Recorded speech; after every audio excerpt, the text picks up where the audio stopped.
iOS 27 beta 1 Apple ने release कर दिया है। इसमें क्या कुछ ही नया है, कौन से मेजर फीचर्स आए हैं, अपडेट का साइज क्या है, मॉडर्न फर्मवेयर में क्या चेंजेस है, ये सब मैं आज डिटेल में बताऊंगा। iOS 27 बीटा 1 का अपडेट साइज लगभग 19.5 गीगाबाइट्स था। अपडेट से पहले मेयर फोन में लगभग 579 गीगाबाइट्स फ्री स्पेस था। बिल्ड नंबर और मॉडर्न फर्मवेयर भी अलग था। अपडेट के बाद अब iOS 27.0 इंस्टॉल हो गया है और आगे जितने भी बीटा अपडेट्स आएंगे, बीटा 2, बीटा 3, वर्जन नाम 27.0 ही रहेगा।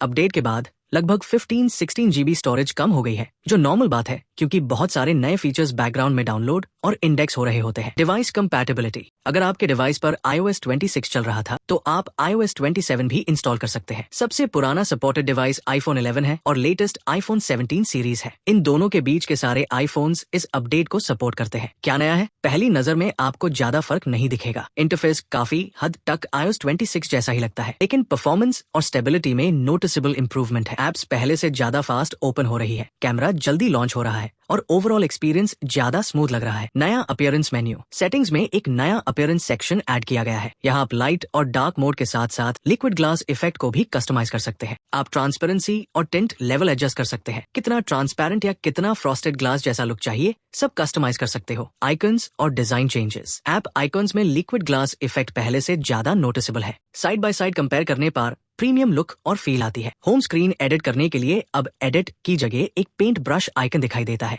इमेज प्लेग्राउंड को काफी अपग्रेड किया गया है। अब आप इमेज को डिस्क्राइब करके AI जनरेटेड इमेजेस बना सकते हो। जनरेटेड इमेज को बाद में एडिट, ब्रश, सर्कल और मॉडिफाई भी कर सकते हो। वॉलपेपर जनरेशन भी अवेलेबल है। आप अपने हिसाब से कोई भी वॉलपेपर क्रिएट कर सकते हो बिना इंटरनेट से डाउनलोड किए। एयरपॉड्स प्रो टू यूजर्स के लिए अडेप्टिव EQ आने वाला है। अभी फीचर एक्टिवेट नहीं हुआ है क्योंकि एयरपॉड्स का बीटा फर्मवेयर अपडेट भी रिक्वायर्ड है। वेदर ऐप का इंटरफेस इंप्रूव हुआ है। हर दिन का फोरकास्ट और प्रेसिपिटेशन डिटेल्स ज्यादा क्लियरली ऑर्गेनाइज्ड फॉर्मेट में दिखाई देती है। पैरेंटल कंट्रोल्स को काफी इंप्रूव किया गया है। अब आप चाइल्ड अकाउंट मैनेज कर सकते हो, स्क्रीन टाइम कंट्रोल कर सकते हो, ask to buy approvals set कर सकते हो, लोकेशन शेयरिंग मैनेज कर सकते हो, सब्सक्रिप्शन और वॉलेट परमिशंस कंट्रोल कर सकते हो। सब कुछ एक ही जगह से मैनेज कर सकते हो। Photos app AI tools, photos app में सबसे बड़ा अपग्रेड AI टूल्स का है। Clean up, unwanted objects remove करने के लिए एक्सटेंड, इमेज को एक्सपैंड करने के लिए रिफ्रेम, फोटो कॉम्पोजिशन चेंज करने के लिए। क्लीन अप फीचर ने सैमसंग और जेमिनी वेल ऑब्जेक्ट रिमूवर जैसा काम किया और काफी अच्छा रिजल्ट दिया। एक्सटेंड फीचर इमेज के मिसिंग एरियाज को AI की हेल्प से फिल कर देता है। रीफ्रेम फीचर फोटो का एंगल और कॉम्पोजिशन AI से एडजस्ट करता है। शॉर्टकट्स ऐप, शॉर्टकट्स बनाना अब बहुत इजी हो गया है। आप सिर्फ डिस्क्रिप्शन दे सकते हो। जब मैं वीडियो रिकॉर्डिंग फोकस यूज करूं तो ब्राइटनेस 50% हो जाए, ऑटो ब्राइटनेस ऑफ हो जाए, ऑटो लॉक 5 मिनट्स हो जाए और डू नॉट डिस्टर्ब ऑन हो जाए, AI ऑटोमेटिकली पूरा शॉर्टकट क्रिएट कर देता है। सफारी इंप्रूवमेंट्स, सफारी में एक नया नोटिफाई मी फीचर आया है। अगर किसी वेबसाइट पर प्राइस ड्रॉप या कोई चेंज होता है, सफारी आपको नोटिफिकेशन भेज सकता है। होम